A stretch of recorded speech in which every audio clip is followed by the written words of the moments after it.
এদিকে গুলশান কলোনির ঘটনায় সেখানে তাণ্ডবে এবার জালে মূল অভিযুক্ত গ্রেফতার করা হলো মিনি ফিরোজকে। গত 11 সেপ্টেম্বর গুলশান কলোনিতে গুলি, 9 দুষ্কৃতীর দাপাদাপি সিসি ক্যামেরা বন্দি। সেই ঘটনায় মূল অভিযুক্ত মিনি ফিরোজকে গ্রেফতার করেছে পুলিশ। অমিত রয়েছে আমার সঙ্গে টেলিফোন লাইনে। অমিত, কিভাবে পুলিশের জালে কখন গ্রেফতার করা হয়েছে, কোথা থেকে গ্রেফতার করা হয়েছে? ঘটনার রাতে এবং ঘটনার পরের দিন মোট 4 জনকে গ্রেফতার করা হয়েছিল। এবার যিনি মূল অভিযুক্ত মিনি ফিরোজ খান, যিনি ফেরার ছিলেন বা স্পট ছিলেন, তাকে গ্রেফতার করা হয়েছে দিল্লি থেকে।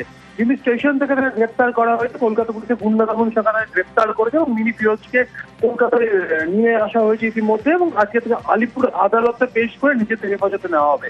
11 তারিখ সেপ্টেম্বর মাসে 11 তারিখ গুলশান কলোনির প্রকাশ্যে যে ছবি দেখা গিয়েছিল, যে বন্দুক উঁচিয়ে গুলি চালানো, সন্ধ্যেবেলার ছবি এবং ভাঙচুর করা, বিভিন্ন দোকানে ভাঙচুর করা, এছাড়া রাত্রে বোমাবাজি যে ঘটনাগুলো ঘটেছিল, এবং তার গোটা ঘটনার পরিকল্পনা বা ষড়যন্ত্রকারী মাস্টার মাইন্ড ছিলেন মিনি ফিরোজ। এমনটা কিন্তু অভিযোগ ছিল এলাকাবাসী। মিনি ফিরোজের বিরুদ্ধে আনন্দপুর থানাতে কমপ্লেন লজ হয়েছিল এবং ঘটনার পর থেকে কিন্তু মিনি ফিরোজ গা ঢাকা দিয়েছিল, কারণ নিউজ 18 বাংলা তরফে ইএম বাইপাসের ধারে আনন্দপুরের গুলশান কলোনি। গত 11 সেপ্টেম্বর ঠিক কি হয়েছিল সেদিন সেখানে দেখুন এক নজরে।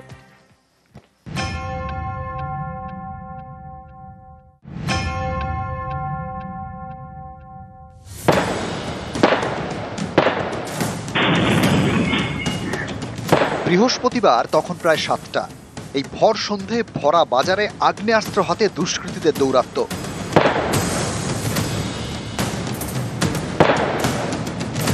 শূন্যে গুলি, অটো স্ট্যান্ডে তাণ্ডব, দোকানে হামলা, বিরিয়ানির হাড়িতে লাথি, বাইক ভাঙচুর। রাত বাড়তেই বোমাবাজি। বৃহস্পতিবার রাতভর এভাবেই তাণ্ডব চলেছে ইএম বাইপাসের ধারে আনন্দপুরের গুলশান কলোনিতে। স্থানীয়দের দাবি, এলাকার রাশ কার হাতে থাকবে এ নিয়ে দুই গোষ্ঠীর লড়াই।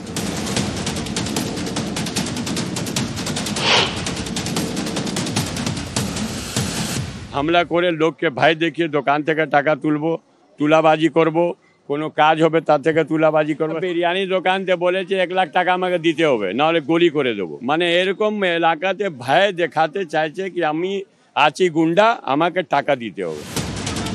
একাধিক দুষ্কৃতীকে গ্রেপ্তার করেছে পুলিশ। তাদের চিহ্নিত করেছেন স্থানীয়রাই। তাঁদের দাবি, ধৃতরা সবাই গুলশান কলোনির একসময় ত্রাস ফিরোজ খান ওরফে মিনি ফিরোজের লোক। এই আরেকজন ব্যক্তি যাকে ইতিমধ্যে গ্রেপ্তার করা হয়েছে, এই ব্যক্তি আপনি চেনেন? এই ব্যক্তিকে? এর নাম আছে মধু। 12 ফ্লেভার ফোন ফটার কি ছিল সব নিয়ে এসছে। এর পরিচয়টাও জেনে নেবো এলাকার মানুষের কাছ থেকে, যে ইনি কে। এর নাম আছে ছোট্টা রাজা। এ কি কাদের লোকেরা? সব মিনি ফিরোজের ছেলে। এ ব্যক্তি যাকে গ্রেপ্তার করা হয়েছে নারকেলডাঙ্গা থানা এলাকা থেকে, ব্যক্তিকে তারা চেনেন কিনা চিনতে পারছেন? এটা সাজিদ আছে, এর হাতে দুটো হাতে দুটো পিস্তল। একটা ফটো ভিডিও আপলোড করেছিলাম ইললিগাল বিল্ডিং এ। আমি বলেছিলাম কি যে মেয়রের যদি কথা আছে কি ইললিগাল নতুন বিল্ডিং হবে না, তো এরিয়াতে কি করে কাউন্সিলর এই ইললিগাল বিল্ডিং করাচ্ছে, তার জন্য নিজের গন্ডগোল করে আমার নাম দিচ্ছে। কালকে বলে দেবে কি দাউদ ইব্রাহিম আমার চাচতো ভাই আছে, আর আবার বলে দেবে কি ওসামা বিন লাদেন আমার চাচা আছে। বলবার কি আছে, লোক তো বলবে। আমি কি ওখানে আছি? আমি তো ওখানে নেই, আমি তো আছি বিহারে।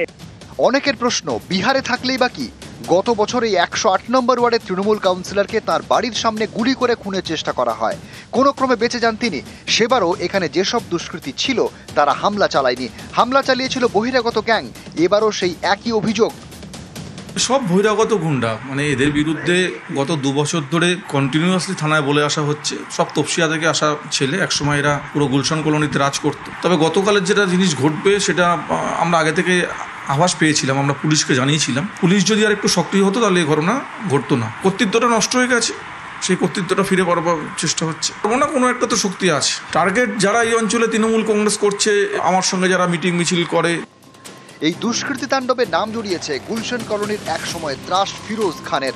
এই ফিরোজ কসবা তৃণমূল বিধায়ক জাভেদ খান ঘনিষ্ঠ বলে এলাকায় পরিচিত। এ নিয়ে জাভেদ খানের সঙ্গে যোগাযোগের চেষ্টা করা হয়, কিন্তু তিনি মুখ খুলতে চাননি। নিউজ 18 বাংলা।